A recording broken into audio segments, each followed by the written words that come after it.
Welcome back to another interesting module on that physical and economic sense, in that the most important thing that you should be learning, which is not taught in colleges, but we all learnt during our school days, especially 8th and ninth we would have learnt, is about simple interest and compound interest.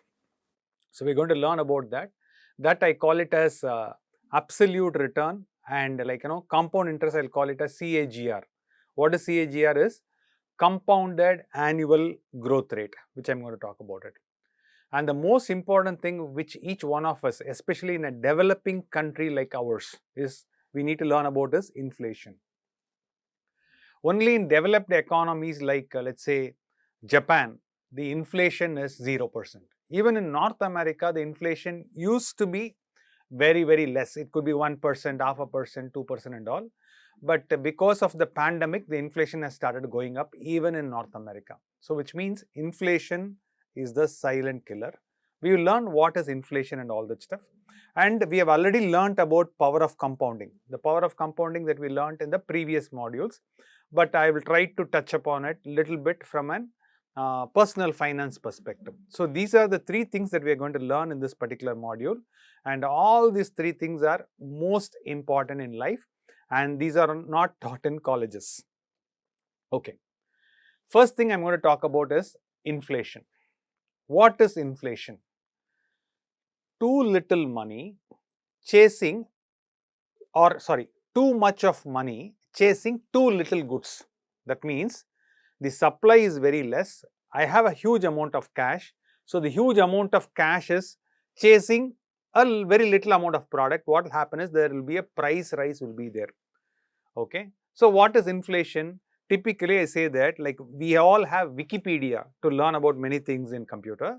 Similarly, if you want to learn about personal finance, the best place to learn is called Investopedia. I am basically a content curator. When I say content curator, I'm saying that whatever I've learned in the past, whatever is the best, I'm trying to put together and sharing it with you.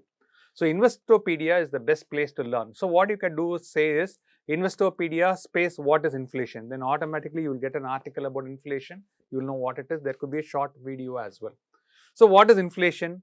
Inflation is rise in prices. Over a period in time, everything goes up. For example, let's talk about milk. A milk 10 years back would have been costing you, let's say, 25 rupees a liter 10 years back. But today, the same 1 liter milk may cost you 40 to 45 rupees, depending upon the type of milk that you're going to use, right?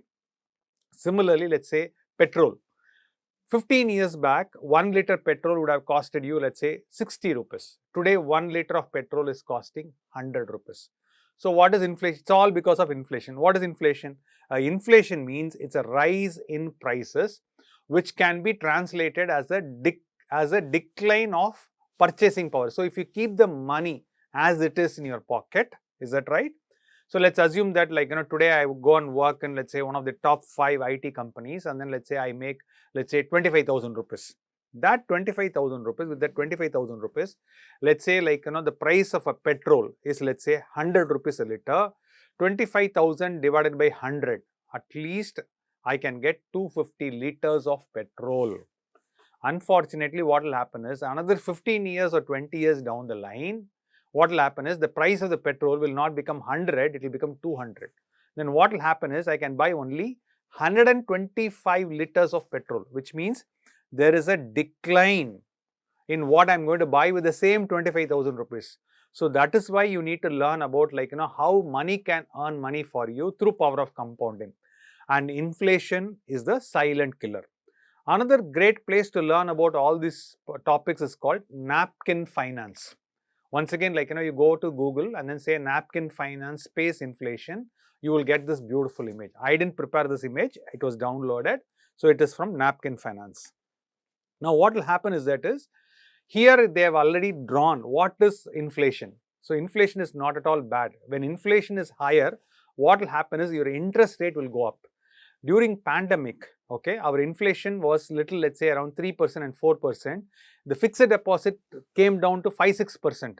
But today, because inflation is going up, today a small finance bank called Ujjivan Small Finance Bank today has increased the rate of FD rates to 8%. So that means inflation is also a little bit good.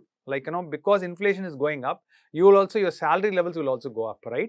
It will also help your economy to grow, right? Because too much of money is chasing too few goods. So economy grows, your GDP grows, right?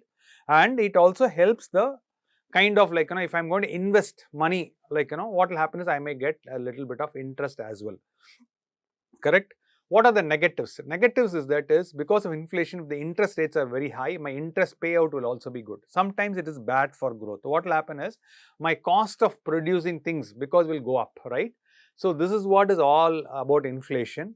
One thing which you should learn about inflation is called CPI, Consumer Price Index.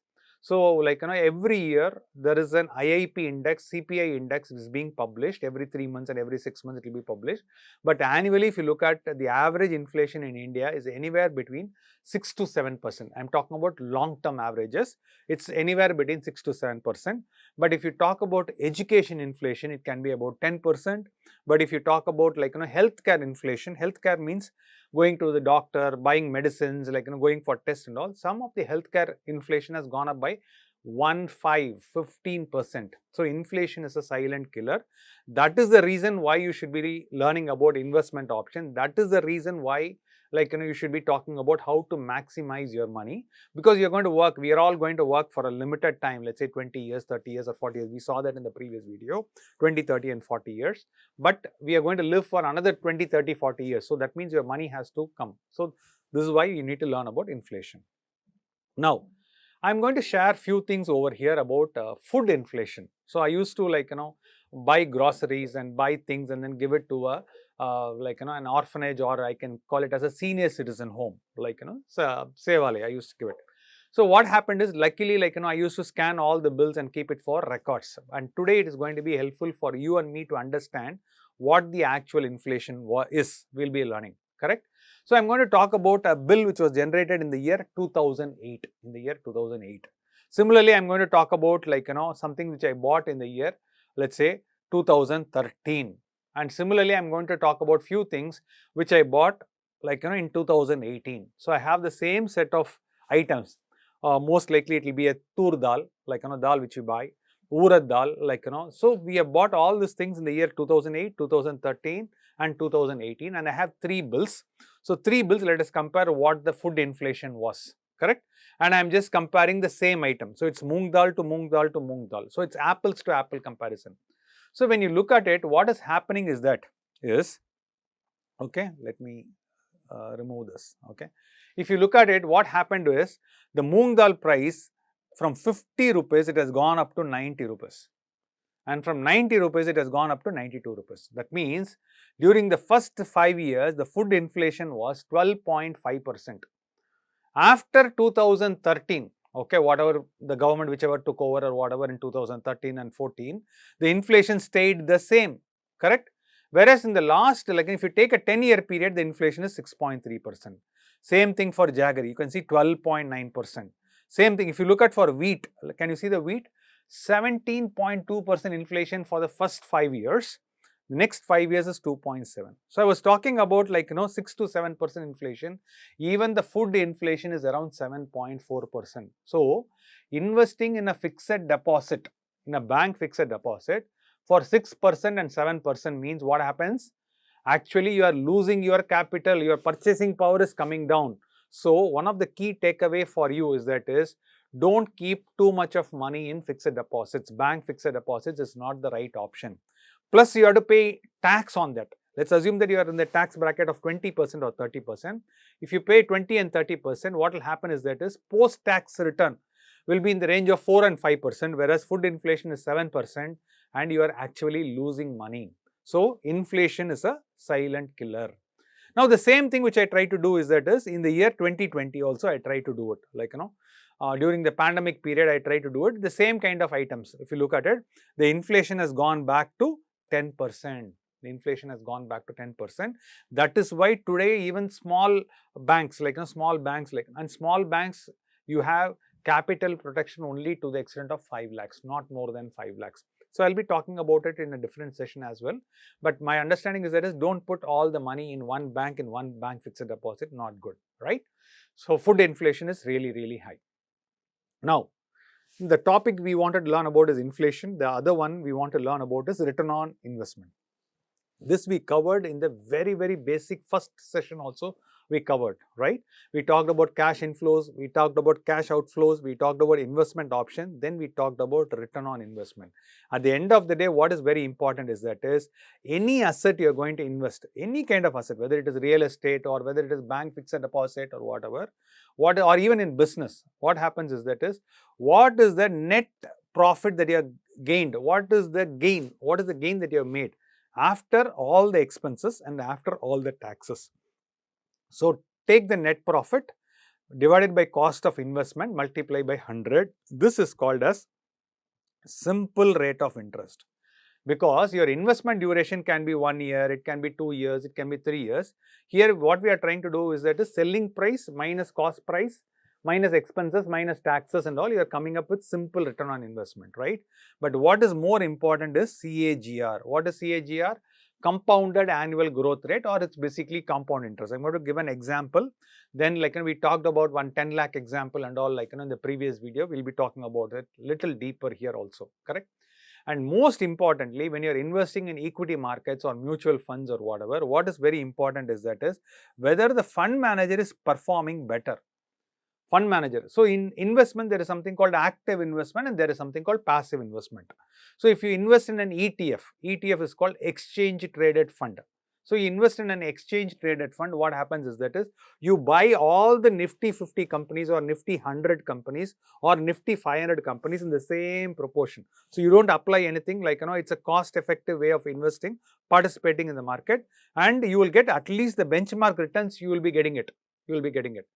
But only thing is, in a index, let's talk about 50 companies or 100 companies or 500 companies, what happens is, not all the companies will perform really well. You want to invest only in the stars.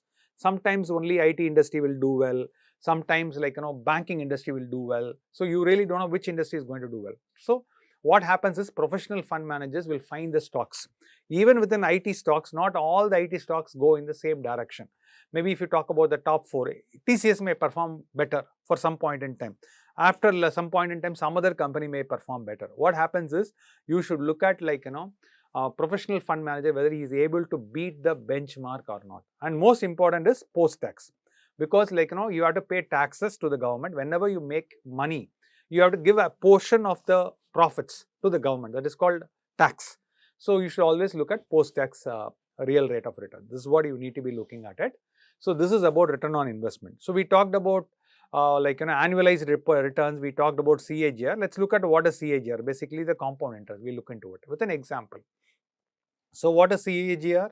CAGR stands for compounded annual growth rate. Now here is an example. Mr. Vijay bought a 15-year-old 2 BHK, 2-bedroom hall kitchen apartment in Chennai for 1 crore of rupees in December 2017. And the same flat was sold in December 2021. That means 5 years, 2018, 2019, 2020, 2021. Let's say 4 years. Let's talk about 4 years. Okay. Or 21, 4 years for 150 lakhs. So there's a gain of 50 lakhs and 2 lakhs was paid as brokerage. Okay. What is the return on investment? What is the percentage return and what is CAGR? This is what the question is. Very simple. If you go to 8th standard, let's talk about 8th standard student and then you give this problem. The problem will they'll say that your absolute return on investment, absolute amount is 48 lakhs because 50 minus 2 is 48 lakhs, correct?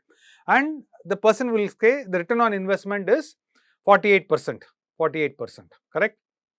Now, this 48% you divide it by 5. Let's make this as 18, 19, 20, 21. So we'll make it as 22. Let's make it as 22. So 48 divided by 5 will become 9.6%. 9.6% is what a normal person will say. But actually, is it 9.6%? The answer is no. Why? Because there is something called compounding effect. Let's learn that what is this compounding effect or what is this compound interest. So let me share one small math which we all learnt in 8th standard or 9th standard, how compound interest works. Simple interest means the principal remains the same. The principal remains the same. You make the return 100, 100, 100 and then they give it to you. Sometimes like bank fixed deposit you put for 1 year, you get the interest and then you start using it. So this is the simple interest. There is something called compound interest. What happens in compound interest is that even this 100 rupees interest will earn interest. That means this 100 into 10% is 110. Then in the next year what will happen is this 100 plus 110 is called 210. This 210 at 10% means 121. So this is called as compounding return. So a simple rate of interest is 9.6%. Now let us look at what is compound interest. If you look at compound interest, should I do all these things through calculator and all? You can use something called a Google Sheet. Like in Google you can use Google Sheet, or go to Microsoft Office, open in Microsoft Excel and then you can find out. That's the second way. Otherwise, if you have an Android phone, there is an app called Financial Calculator app. So in a Financial Calculator app, it's all free apps, mobile apps. You can download the Financial Calculator app. There is something called Time Value of Money Calculator, TVM. Time Value of Money Calculator. You download that calculator and then you say that I invested 100 minus 100 cash outflow. We learnt about cash inflows and outflows in the very first introduction video. 100 is your cash outflow. And how much you are getting back? 148. So you take 148.